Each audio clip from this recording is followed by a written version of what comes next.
Good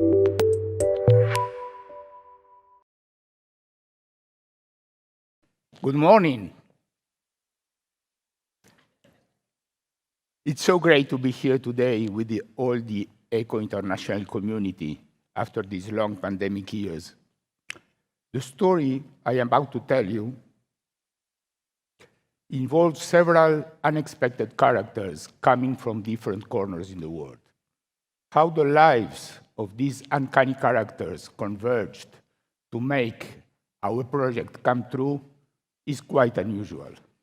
But it shows the power of embracing challenges to foster change.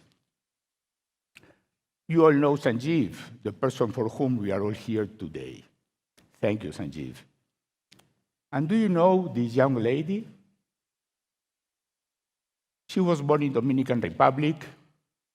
She moved with her family to United States when she was a child. She studied in Columbia, Harvard, and Cambridge, and she was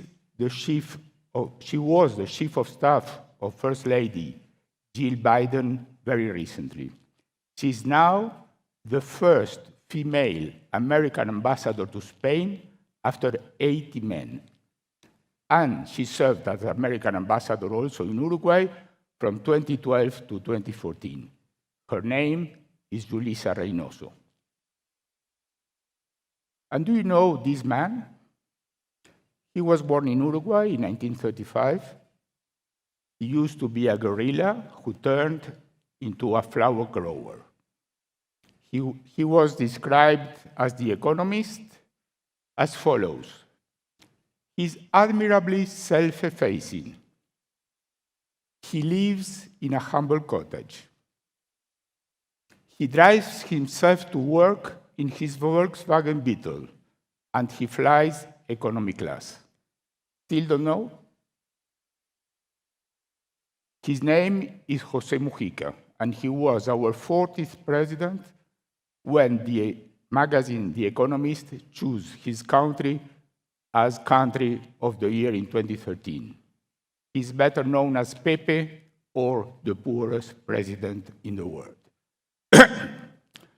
So what is the link between all of them? They are disruptive, they are innovative, and they fight to improve people's lives. I can consider myself a lucky man to be friends with all of them.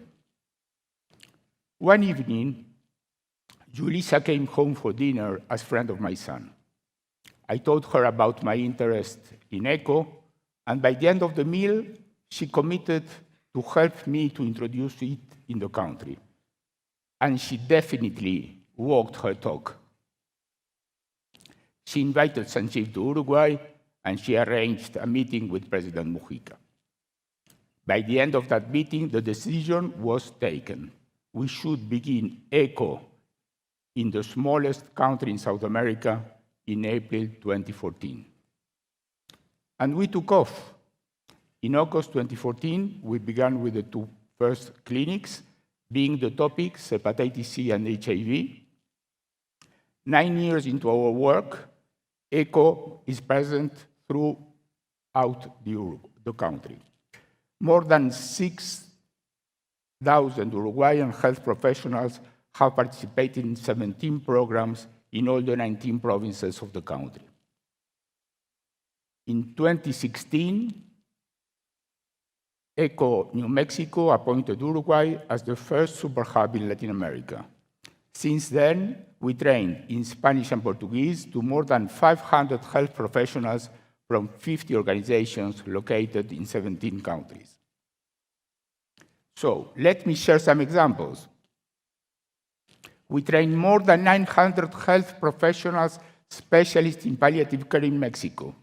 We are currently training colleagues from Salvador, Honduras, and Ecuador to apply the Project ECO also in the regions.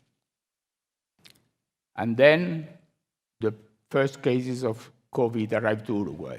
That was on March 13, 2020. Our president, Dr. Lacalle, appointed 3 scientists. I had the honor of being one of them to advise him. But ECHO was ready also to contribute. Only 1 week later, we began with the first clinic on COVID in the country, and in the next weeks, doing ECHO for teaching what we knew about COVID to all the continent. And shortly later, we began with people-centered health beyond the pandemic, another program, and among others, the Pan American Forum on COVID-19 with the Fiocruz Institute of Rio de Janeiro, that is the biggest infectious disease hospital in all the continent. But we are not done. Beginning this year, we received a very interesting proposal from New Mexico to begin an initiative on long COVID. In March, a very nice delegation from New Mexico and the Wendy and Eric Schmidt Foundation visited us in Montevideo.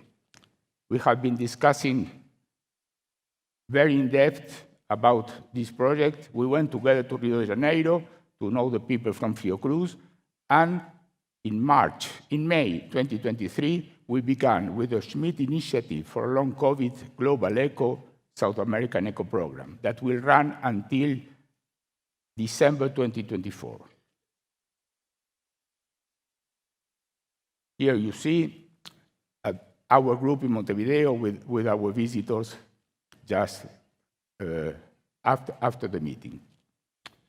But it was not always easy.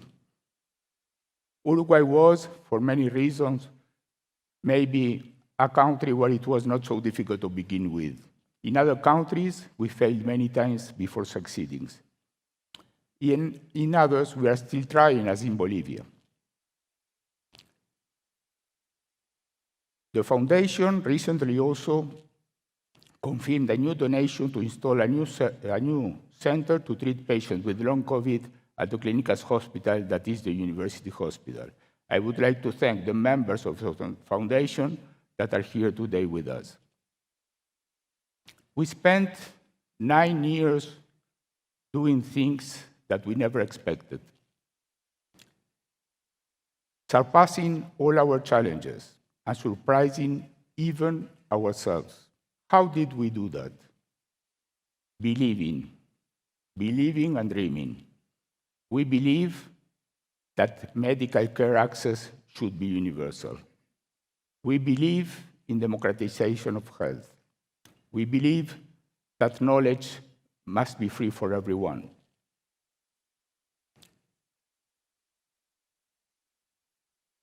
Is there a lesson in all this story? First, the first lesson is that we commit to continue our effort to bring ECHO to all the corners in all Latin America. And the second and big lesson is that once you begin to embrace ECHO, you can arrive to very unexpected places. You can modify positively your healthcare system, and you can look for new opportunities and accept new challenges. So, finally, thanking you for the chance to share with you our experience. My suggestion is that very soon we have to go back to work to achieve Sanjeev's goal to touch the lives of 1 billion people by 2025. Thank you very much.